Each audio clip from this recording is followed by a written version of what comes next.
नमस्कार साथियों, हमारे चैनल पे आपका स्वागत है। आज हम करने वाले हैं कार्बन से रिलेटेड क्वेश्चंस एंड कुछ समरी। तो सबसे पहले हम लोग समरी देख लेते हैं, उसके बाद उस पर आधारित क्वेश्चंस करेंगे। तो कौन सा टॉपिक्स आज का है वो देख लिया जाए। आवर टॉपिक्स टुडेज कार्बन एवं उनके यौगिक। सेकेंड है खनिज एवं अयस्क, उपधातु एवं मिश्र धातु, स्टील एवं लोहा, विलयन एवं विलेयता। इन सब का हम समरी देखेंगे। आफ्टर समरी हम लोग क्वेश्चंस करेंगे इन सभी पे रिलेटेड जो इम्पोर्टेंट्स है कंपटीशन पॉइंट से। तो चलिए स्टार्ट करते हैं। कार्बन एवं उनके यौगिक से हम स्टार्ट करते हैं। कार्बन एक अधातु होता है। कार्बन अधातु होता है। सब जानते हैं कि तत्वों को हम धातु, अधातु और उपधातु में बांटते हैं। धातु, अधातु और उपधातु। उपधातु का मतलब जो धातु अधातु दोनों का गुण रखता हो, जैसे सिलिकॉन। तो कार्बन एक अधातु होता है। कार्बन का परमाणु संख्या 6 होता है। अच्छा, कार्बन ही क्यों हम पढ़ रहे हैं, कार्बन ही के बारे में क्यों जानें? क्योंकि कार्बन एक ऐसा एलिमेंट है जो मैक्सिमम से मैक्सिमम पदार्थों में पाया जाता है। और ये जो कंपाउंड बनाता है ना, इतना सारा कंपाउंड होता है, जैसे कि हाइड्रोकार्बन, ये सभी तत्व भी मिल जाएंगे तो इतना कंपाउंड नहीं बनाएंगे। तो हाइड्रोजन और कार्बन मिलकर ही बहुत ज़्यादा कंपाउंड बना लेते हैं, है ना। तो कार्बन एवं उनके यौगिक बहुत ही इंपॉर्टेंट टॉपिक है केमिस्ट्री का। कार्बन में संयोजी इलेक्ट्रॉन की संख्या कितना होता है? 4 होता है। कार्बन 6 होता है परमाणु संख्या। इलेक्ट्रॉनिक विन्यास करेंगे तो 2 और 4 हो जाएगा, यानी कि वैलेंस सेल, यानी वैलेंस इलेक्ट्रॉन की संख्या 4 हो जाएगा। वैलेंस सेल में जितने इलेक्ट्रॉन की संख्या होता है उसको हम संयोजी इलेक्ट्रॉन कहते हैं। कार्बन का परमाणु भार होता है 12। देखिए, कार्बन का परमाणु भार 14 भी होता है, तो समस्थानिक है कि कार्बन 12 भी होता है, कार्बन C12 और C14 भी होता है ना। इसको हम समस्थानिक के रूप में जानते हैं।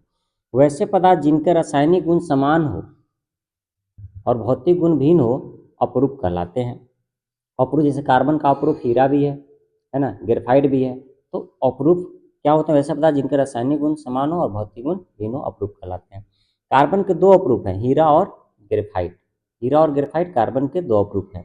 हीरे का आपेक्षिक घनत्व तथा अपवर्तनांक कितना होता है? तो इसका जो आपेक्षिक घनत्व है वो 3.52 होता है और इसका जो अपवर्तनांक है 2.41 होता है। 2.41 2 डिजिट तक ही काफ़ी है। हीरे का आकार कैसा होता है? चतुष्फलक, चतुष्कोणीय होता है। हीरे का आकार जो है वो चतुष्कोणीय होता है। 1 कैरेट हीरा कितने के बराबर होता है? 200 मिलीग्राम के बराबर 1 कैरेट सोना होता है। ठीक है। हीरे का उपयोग होता है कांच काटने में। कांच को अगर काटना हो तो हम किसका इस्तेमाल करते हैं? हीरे का। ग्रेफाइट कैसा होता है? विद्युत का सुचालक होता है ग्रेफाइट। देखिए, ग्रेफाइट अधातु तो है क्योंकि कार्बन का अपरूप है, लेकिन फिर भी ये विद्युत का सुचालक होता है, क्योंकि धातुएं विद्युत का सुचालक होता है, अधातुएं नहीं।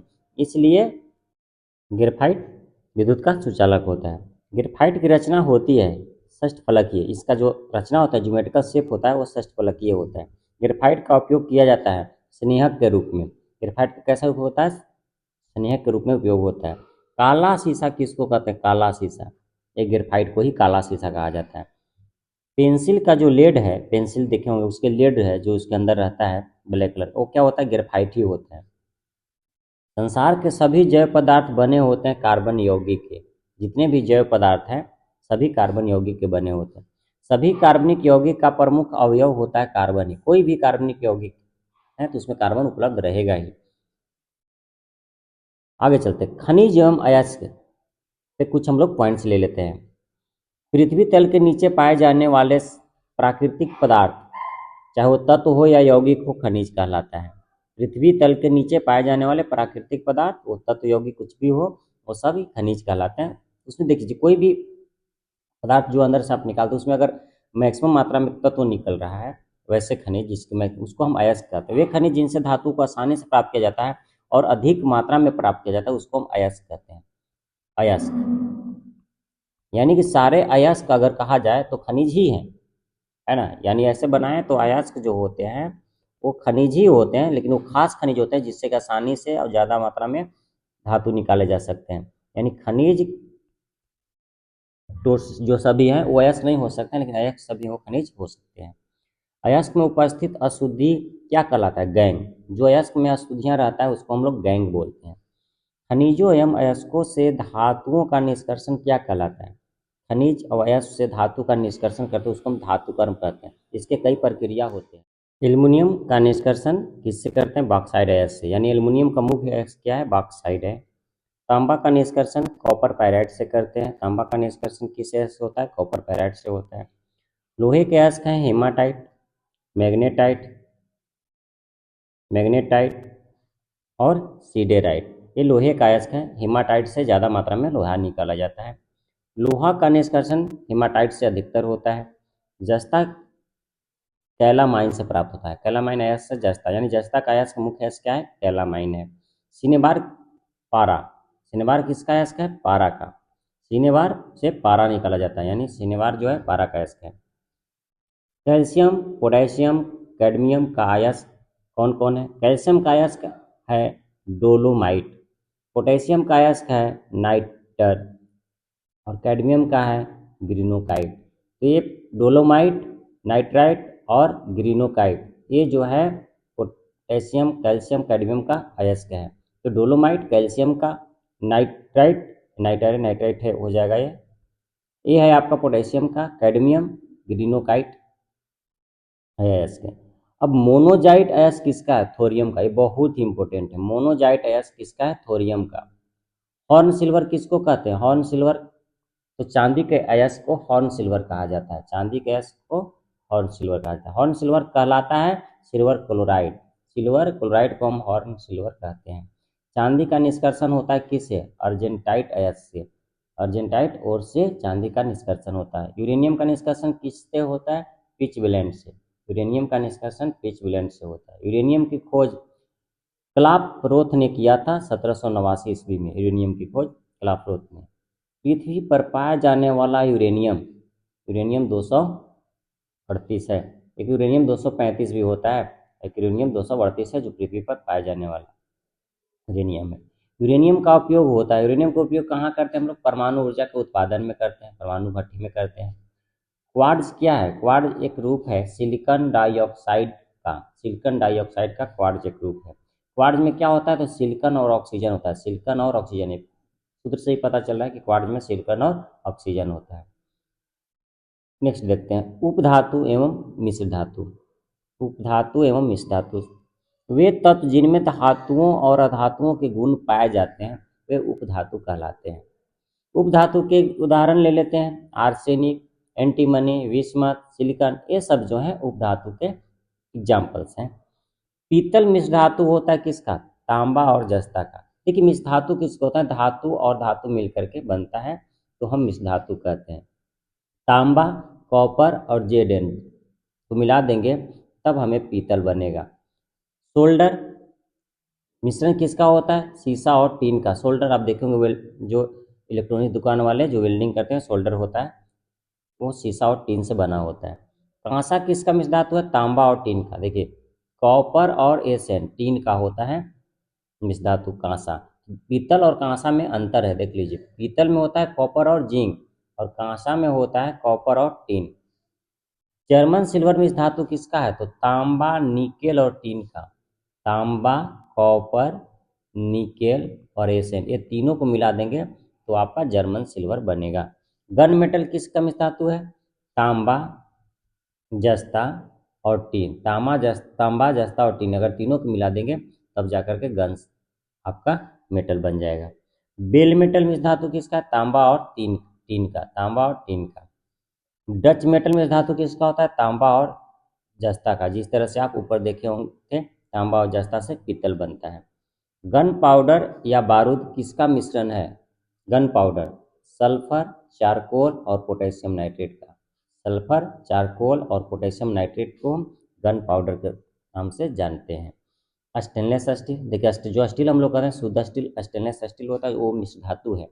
स्टेनलेस स्टील में क्या होता है? लोहा होता है, क्रोमियम होता है, मैग्नीज होता है, कार्बन होता है, निकेल होता है, ये सभी का मिश्रण है स्टेनलेस स्टील। अमलगम मिश्र धातु क्या होता है? अमलगम पारा एवं अन्य धातुओं का, पारा के साथ अगर किसी धातु का आप बनाते हैं मिश्रण तो उसको हम कहते हैं अमलगम मिश्र धातु। अमलगम किससे बनता है? तो पारा रहेगा और कोई अदर मेटल रहेगा तब अमलगम बनता है। पारा किस धातु के साथ अमलगम नहीं बनाता है? तो आयरन लोहे के साथ अमलगम नहीं बनाता, यानी Hg के साथ पारा के साथ अगर आप आयरन दे देते हैं तो अमलगम तैयार नहीं होगा, अमलगम नहीं बनेगा। पारा को रखा जाता है लोहे के पात्र में। पारा को कहाँ रखा जाता है? लोहे के पात्र में, क्योंकि इससे ये बनाएगा ही नहीं अमलगम, इसलिए लोहे के पात्र में रख दीजिए। आइए नेक्स्ट देखते हैं स्टील एवं लोहा के बारे में, जो इसका हम लोग औद्योगिक क्रांति के रूप में जानते हैं। अगर हमारे देश या किसी देश में हम जितने ज़्यादा यूज करते हैं सामान वस्तुएं, वो मैक्सिमम स्टील और लोहे का बने होते हैं। तो इसके बारे में हम लोग पढ़ लेते हैं। स्टील मिश्र धातु है लोहा और कार्बन का, इसमें और भी चीज़ें थी लेकिन मुख्य रूप से लोहा, कार्बन, निकल ये सब होता है। स्टील की जो कठोरता प्रदान करने के लिए उसमें बढ़ाई जाती है, कार्बन की मात्रा बढ़ा देता है। स्टील अगर मजबूत होता है तो कार्बन की मात्रा की वजह से। स्टील इस्पात में कार्बन का प्रतिशत होता है 0.1% से 1.5% तक। स्टील का निर्माण होता है किससे? तो बेशेमर विधि से। स्टील का निर्माण होता है किससे? बेशेमर विधि से होता है, सीमेंस विधि से होता है, विद्युत विधि द्वारा होता है। ये 3 विधियां आपको बताई गई है, बेशेमर विधि, सीमेंस विधि और विद्युत विधि द्वारा होता है स्टील का निर्माण। जंग रहित लोहा या स्टेनलेस स्टील बनाने के लिए प्रयुक्त महत्वपूर्ण धातु कौन सा है? क्रोमियम। जंग रहित लोहा बनाना है जिसपे कि जंग न लग सके, है ना, या स्टेनलेस स्टील में क्रोमियम को मिलाया जाता है। जंग लगने पर लोहे का भार क्या होता है? बढ़ जाता है। ये कई बार एग्जाम पूछा था कि जंग लगने पर लोहे का भार क्या होता है? बढ़ता है, घटता है, वही रहता है? तो बढ़ जाता है। लोहे में जंग लगने के लिए आवश्यक कौन कौन सी चीजें हैं? अगर ऑक्सीजन और नमी मिल जाए, यानी जल और ऑक्सीजन मिल जाए तो लोहे पे जंग लग जाएगा। इन दोनों की आवश्यकता होती है जंग लगने के लिए। लोहे को जंग से बचाने के लिए क्या करते हैं हम लोग? तो जिंक की परत उस पर चढ़ा देते हैं, जिसको हम गैल्वेनाइजिंग कहते हैं। क्या कहते हैं? गैल्वेनाइजिंग। जिंक की परत उस पर चढ़ा देंगे, लेप कर देंगे तो उस पर जंग नहीं लगेगा। ऐसे तो आप पेंट उंट भी कर सकते हैं, लेकिन ये बहुत अच्छी प्रक्रिया है। लोहे में जंग लगना कैसा परिवर्तन है? रासायनिक परिवर्तन है, भौतिक परिवर्तन है? तो ये रासायनिक परिवर्तन है, लोहे पे जंग लगना। लोहे पर जंग लगने से कौन सा पदार्थ बनता है? लोहे पे जंग लगने से कौन सा पदार्थ बनता है? फेरिक ऑक्साइड उस पर रहता है, फेरक ऑक्साइड रहता है, यानी कि आयरन का ऑक्साइड बन जाता है, Fe2O3 रहता है। तो ये ऑक्साइड उस पर बन जाता है जो उसको और जो है ऑक्सीकरण करने में सहयोग कर देता है, जिसकी वजह से लोहा जो है धीरे धीरे धीरे धीरे मतलब वो मोटा हो जाता है। उस पर मतलब क्या, उसका भार अगर कहा जाए, देखा जाए तो बढ़ जाता है। जब मोटा हो जाएगा तो मतलब उसका जो गुणवत्ता है वो कमजोर हो जाता है। लोहे का सबसे शुद्ध रूप क्या है? पिटवा लोहा। लोहे का सबसे शुद्ध रूप पिटवा लोहा कहलाता है। कार्बन की मात्रा न्यूनतम होती किसमें? पिटवा लोहे में। सबसे निम्न कोटि का लोहा कौन सा है? ढलवा लोहा। सबसे निम्न कोटि का लोहा ढलवा लोहा है। कार्बन की मात्रा अधिकतम किस में होती है? तो ढलवा लोहे में होती है कार्बन की अधिकतम मात्रा। लोहे को इस्पात में बदलने के लिए इसमें क्या मिलाया जाता है? निकेल धातु। लोहे को अगर इस्पात में बदलना है तो आप निकेल धातु मिला सकते हैं। वनस्पति तेलों के हाइड्रोजनीकरण के लिए उत्प्रेरक रूप में हम लोग किसका यूज करते हैं? निकेल का। देखिए वनस्पति तेलों में जो उत्प्रेरक कैटलिस्ट होता है वो निकेल के रूप में, निकेल यानी कैटलिस्ट के रूप में काम करता है। चलिए अब देखते हैं विलयन और उसकी विलेयता। दो या दो से अधिक पदार्थों का समांगी मिश्रण को हम विलयन कहते हैं। दो या दो से अधिक पदार्थों का समांगी मिश्रण को हम विलयन कहते हैं। विलयन में जो पदार्थ अपेक्षाकृत अधिक मात्रा में होता है, जिस पदार्थ की मात्रा ज़्यादा है उसको हम विलायक कहते हैं। जैसे आप पानी में, एक गिलास पानी में नमक घोल रहे हो तो वो जो पानी होगा वो विलायक कहलाएगा और नमक जो है वो विलेय कहलाएगा, और दोनों मिल गया तो विलयन कहलाएगा। तो विलयन, ठोस में ठोस का भी विलयन होता है। जैसे मिश्र धातु हो गया, मिट्टी हो गया, उसमें ठोस और ठोस मिलावट है तो मिश्र धातु हो गया। जैसे कि अभी कॉपर जिंक मिला करके आप बना दिए, है ना, पीतल बना दिए, तो क्या हुआ? ठोस में ठोस का विलयन हुआ। गैस में गैस का विलयन, जैसे वायु, वायु में कई तरह के गैस हैं, ये गैस में गैस का विलयन है। द्रव में ठोस का विलयन, समुद्री जल। द्रव में यानी उसमें खुद नमक मिला, उसमें बहुत सारी चीज़ें मिला हुआ होता है, तो ये आपका द्रव में ठोस का विलयन हो गया। द्रव में द्रव का विलयन, जल में अल्कोहल, आप जल में अल्कोहल मिला रहे हैं, है ना, पानी फेंट कर करके आप यूज कर रहे हैं, तो क्या कहलाएगा? द्रव में द्रव का विलयन। गैस में द्रव का विलयन, यानी गैस में द्रव का विलयन, यानी गैस में आप द्रव डाल रहे हो, तो कोहरा हो गया, बादल हो गया। कोहरा बादल एक किसका एग्जाम्पल है? गैस में द्रव का विलयन। उस गैस में द्रव है यानी नमी है। गैस में ठोस का विलयन, जैसे धुआं, वायु। गैस में ठोस होना, गैस में ठोस होना जैसे धुआं, वायु। द्रव में गैस का विलयन, द्रव में गैस का विलयन सोडा वाटर। द्रव में गैस अगर है तो सोडा वाटर। अब देखे होंगे कि जब पेप्सी कोला वगैरह का ठेपी खोलते हैं तो उसमें से निकलता है, स्प्रे जैसा निकलता है, फटाक से निकलता है, झाग निकलता है। तो क्या है, द्रव में गैस का विलयन उसमें घोला हुआ था, कार्बन डाइऑक्साइड उसमें जो है प्रेशर, हाई प्रेशर दे करके घोल दिया जाता है और ढक्कन को लगा दिया जाता है। अब जब वही खोलते हैं तो वही जो कार्बन डाइऑक्साइड वो बाहर निकलना चाहता है, जिससे झाग आ जाता है। ठोस पदार्थों की विलेयता ताप बढ़ने से क्या होती है? जब ताप बढ़ाइएगा तो विलेयता बढ़ता है, सीधी सी बात है। जैसे आप 1 चम्मच नमक को पानी में घोल रहे हैं और घुलते घुलते फिर थोड़ा टाइम लग गया, तो अगली बार आप क्या करेंगे, गर्म पानी में, 1 गिलास गर्म पानी में अगर उसको घोलेंगे तो जल्दी घुल जाएगा। यानी कि टेम्परेचर देने से विलेयता होता है वो बढ़ जाता है। किसी द्रव में गैस की विलेयता ताप बढ़ने से क्या होती है? अब देखिए गैस की विलेयता, अब बताइए कि द्रव में गैस घोलिएगा और टेम्परेचर बढ़ाइए तो गैस तो उड़ने लगेगा ना, तो घटेगा ना। यानी कि द्रव में गैस घोलिएगा और ताप बढ़ा दीजिएगा तो विलेयता घट जाएगा। लेकिन वही द्रव में ठोस घोलिएगा मतलब, तो क्या होगा, ताप बढ़ने से बढ़ जाएगा विलेयता। तो ये बहुत अच्छा पॉइंट है, दोनों ये मार्केबल पॉइंट है। दाब बढ़ने पर द्रव में गैस की विलेयता क्या होता है? जब दाब बढ़ाइएगा तो गैस की विलेयता क्या होती है? बढ़ती है, क्योंकि दाब बढ़ा करके ही तो, जो बोले थे कि पेप्सी कोला में जो कार्बन डाइऑक्साइड गैस डाला जाता है वो हाई प्रेशर दे के डाला जाता है। तो दाब बढ़ा करके ही गैस की विलेयता जो है द्रव में बढ़ाई जा सकती है। तो ये बहुत ही इंपॉर्टेंट पॉइंट्स हैं। आइए अब देख लेते हैं धातु एवं उसके गुण। धातुएं एवं उसके गुण। सड़े हुए अंडे के समान गंध आती है, किसमें? हाइड्रोजन सल्फाइड से। हाइड्रोजन सल्फाइड में आप देखिएगा कि उसमें सड़े हुए अंडे के जैसा गंध आता है। कृत्रिम सुगंधित पदार्थ बनाने के लिए किसका प्रयोग किया जाता है? तो एथिल एसीटेट का। कृत्रिम सुगंधित पदार्थ बनाना है तो एथिल एसीटेट का इस्तेमाल होता है।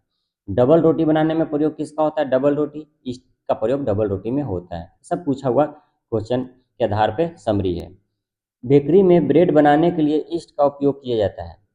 बेकरी में जो ब्रेड बनता है, आप देखे होंगे बेचने वाले आते हैं अलग अलग ब्रेड, तो उसमें ईस्ट का उपयोग होता है। ब्रेड को क्या करने के लिए? मुलायम करने के लिए और लचीला बनाने के लिए। ब्रेड देखे होंगे कि मुलायम होता है, लचीला होता है उसमें, है ना, मतलब उस तरह से फूला हुआ होता है। तो ये सब ईस्ट की वजह से होता है। मिल्क ऑफ मैग्नीशियम क्या कहलाता है? मैग्नीशियम हाइड्रोक्साइड को हम MgOH का हॉल 2, इसी को हम MgOH का हॉल 2 को मिल्क ऑफ मैग्नीशियम कहते हैं। ये याद रखिएगा, MgOH का हॉल 2। पेट की अम्लता को कम करने के लिए क्या प्रयोग किया जाता है? इसी का प्रयोग होता है, मैग्नीशियम हाइड्रोक्साइड का, मिल्क ऑफ मैग्नीशियम का प्रयोग होता है। ठीक है, तो आगे बढ़ते हैं। एग्जाम में पूछे गए कुछ महत्वपूर्ण प्रश्न देखेंगे, क्वेश्चन देखेंगे इसी समरी पे आधारित। सबसे फर्स्ट में है, किस खनिज द्वारा लोहा प्राप्त किया जाता है? पहला क्वेश्चन है, किस खनिज द्वारा लोहा प्राप्त किया जाता है? पिचब्लेन, मोनोजाइट, हेमाटाइट, चूना पत्थर। तो हेमेटाइट जो होता है वो बहुत ही अच्छा अयस्क है लोहा का, इसी से लोहा मैक्सिमम प्राप्त किया जाता है। एल्युमिनियम का निष्कर्षण किस अयस्क से होता है? एल्युमिनियम का निष्कर्षण यानी एल्युमिनियम का अच्छा अयस्क कौन है? Magnetite, bauxite, copper pyrite. इसमें आपका आंसर होगा बॉक्साइट। बॉक्साइट एल्युमिनियम का अयस्क है जिससे एल्युमिनियम निकाला जाता है मैक्सिमम।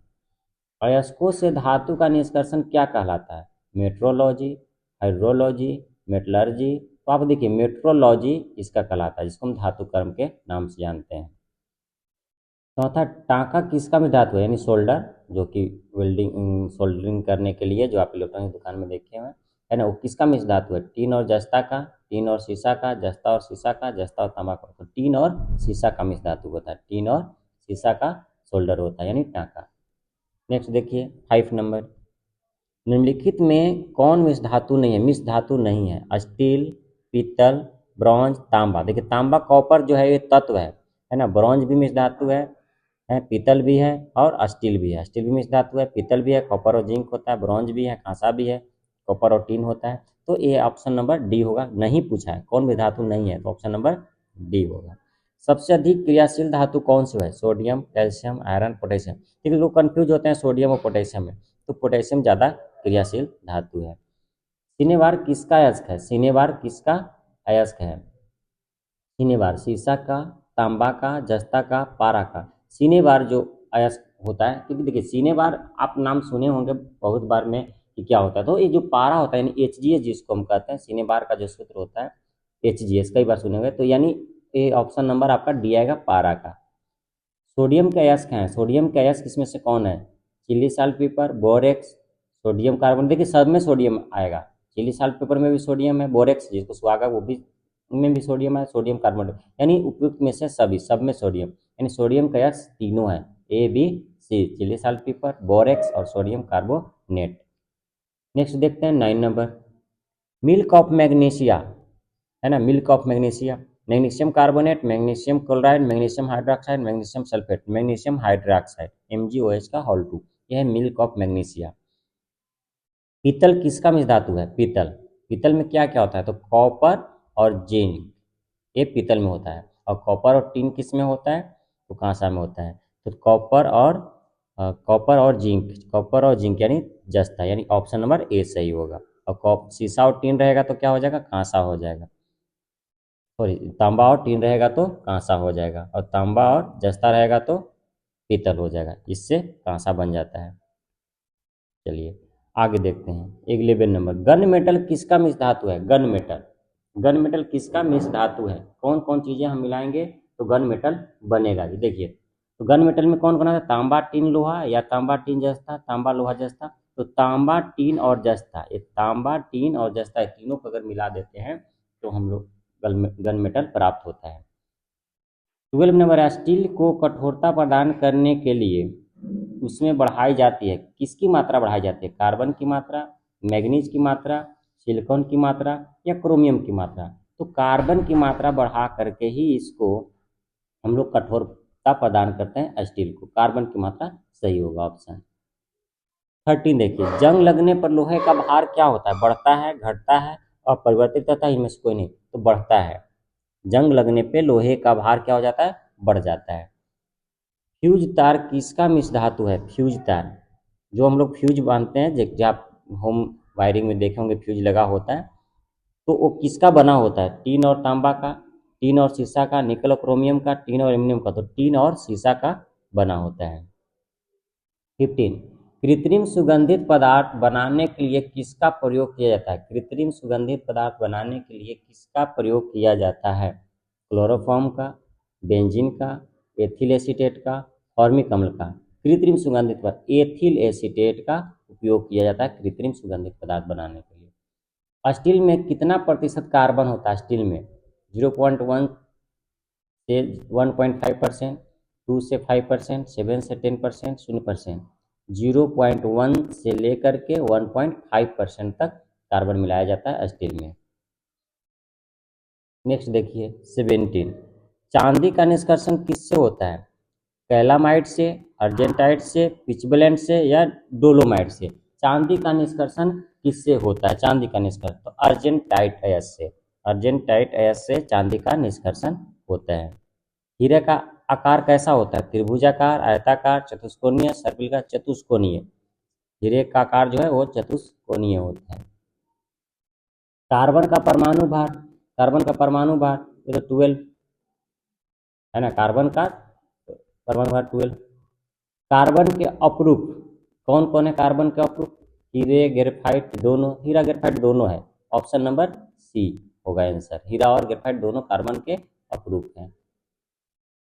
फिर 21 देखते हैं, पेंसिल का लीड किसका बना होता है? पेंसिल जो हम लोग लिखते हैं, बच्चे लोग लिखते हैं, उसके अंदर में जो देखे होंगे ब्लैक कलर, वो किसका बना होता है? कार्बन का, ग्रेफाइट का, शीशा का, इनमें से कोई नहीं, तो ग्रेफाइट का बना होता है। मोनोजाइट किसका अयस्क है? मोनोजाइट किसका अयस्क है? प्लेटिनियम का, यूरेनियम का, प्लूटोनियम का या ऑप्शन नंबर डी है थोरियम का? मोनोजाइट किसका अयस्क है? तो थोरियम का मोनोजाइट अयस्क है। मोनोजाइट।